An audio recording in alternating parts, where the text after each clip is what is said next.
जय मसीह की दोस्तों, साबत स्कूल के इस लेसन स्टडी में आपका फिर से स्वागत है। हम पाठ 11 पढ़ते आ रहे हैं और आज हम सोमवार के इस विषय पर हम अध्ययन करेंगे जिसका शीर्षक है पुराने नियम से और अधिक उदाहरण। तो हमने कल के लेसन में हमने पढ़ा कि प्रभु एक उदाहरण देते हैं और उससे हमें और कुछ सिखाते हैं। तो आज हम पुराने नियमों से और अधिक उदाहरण जो कुछ भी वहाँ पर दिया गया है उससे हम कुछ सीख देखेंगे। तो हम देखते हैं कि जब हम पुराने नियम में उपासना के बारे में पढ़ते हैं तो हम कई शब्द चित्र या प्रतीक देखते हैं, बहुत सारी चीज़ें वहाँ पर दी गई हैं। तो ये पुराने नियम के उदाहरण जो है हमें नए नियम के सत्य को दिखाते हैं। तो पुराने नियम में जो भी उदाहरण है, जब उस उपासना में जो कुछ भी शब्द, जो कोई भी चित्र वहाँ दिया गया है, उससे हमें नए नियम के जो कोई भी सत्य है उसे सीखने में मदद मिलती है। जो हम देखते हैं कि जो लैवी व्यवस्था की पुस्तक इन उदाहरणों से भरा पड़ा है, ठीक है। और आज बाइबल के आधुनिक पाठकों के उन्हें अक्सर ऐसा लगता है कि ये उदाहरण उबाऊ है, ये सब नहीं चलता, ऐसा कि कोई पाठकों को लगता है, इसलिए वे उन्हें नहीं पढ़ते। यह एक शर्म की बात है कि वह ऐसा सोचते हैं और बाइबल को पढ़ने से रोकते हैं। और ये पुराने नियम के उदाहरण हमें महत्वपूर्ण जो आध्यात्मिक सच्चाइयाँ है उसे हमें सिखाती है। तो जब हमें कुछ सच्चाइयाँ हम सीखते हैं तो हम उन उदाहरणों को बिना पढ़े कैसे रख सकते हैं, है ना। उपासना के अन्य प्रस्ताव और अन्य कार्य हमें बाइबल की महत्वपूर्ण सच्चाइयाँ दिखाती है।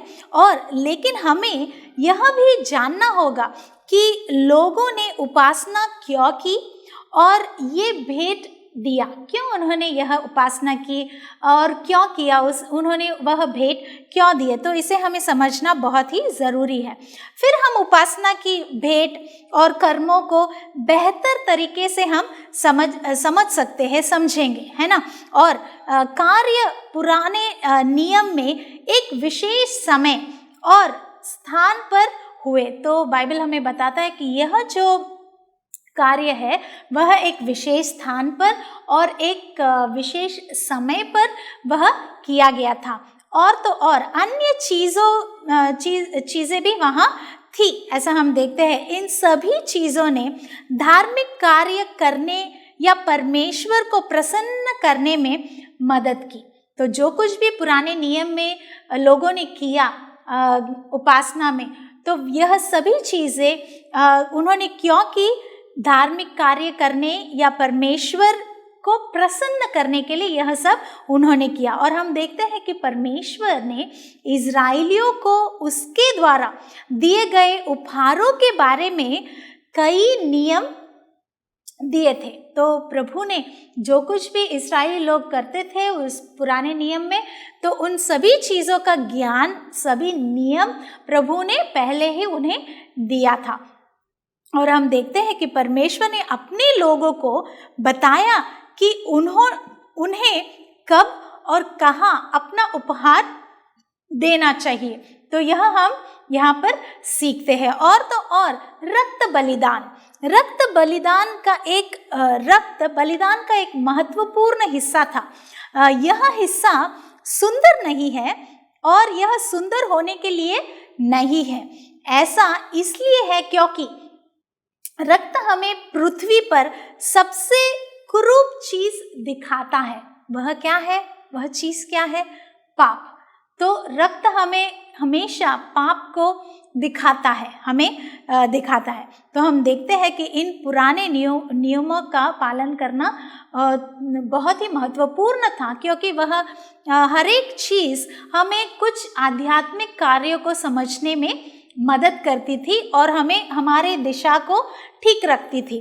तो हम देखते हैं कि जो इस लैवी व्यवस्था में चौथे अध्याय में जो 32 से 35 वर्सेस हम देखते हैं कि एक महत्वपूर्ण व्याख्या पाते हैं, और इन पदों में धार्मिक अगुवे वेदी पर कुछ खून लगाते हैं और बाकी वेदी के तल पर डालते हैं, और हम देखते हैं कि याजक उसके पाप के लिए प्रायश्चित करे और वह क्षमा किया जाएगा।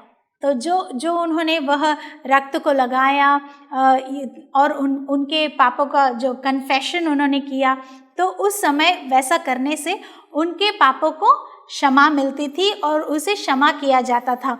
तो यह आयत हमें यह दिखाती है कि रक्त हमारी क्षमा के लिए बहुत ही महत्वपूर्ण है, बहुत ही महत्वपूर्ण हिस्सा है, और यह रक्त ही है वह मार्ग जो ईश्वर हमें अपने आप से सही बनाता है। तो प्रभु ने यह जो नियम था, जो उन्हें पालन करना था, यह किस लिए दिया था? ताकि हम हमारे पापों से हम बच सके और हमें क्षमा भी प्राप्त हो सके। तो पुराने नियम के बलिदान हमारे लिए यीशु की रक्त को दर्शाते हैं।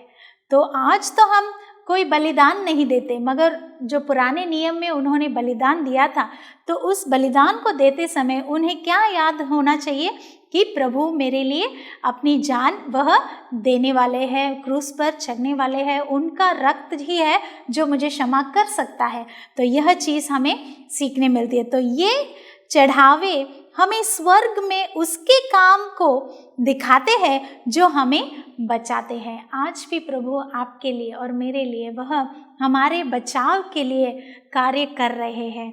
तो क्या हम इस चीज़ को अच्छी तरह से समझकर इसे हम अपनाएं?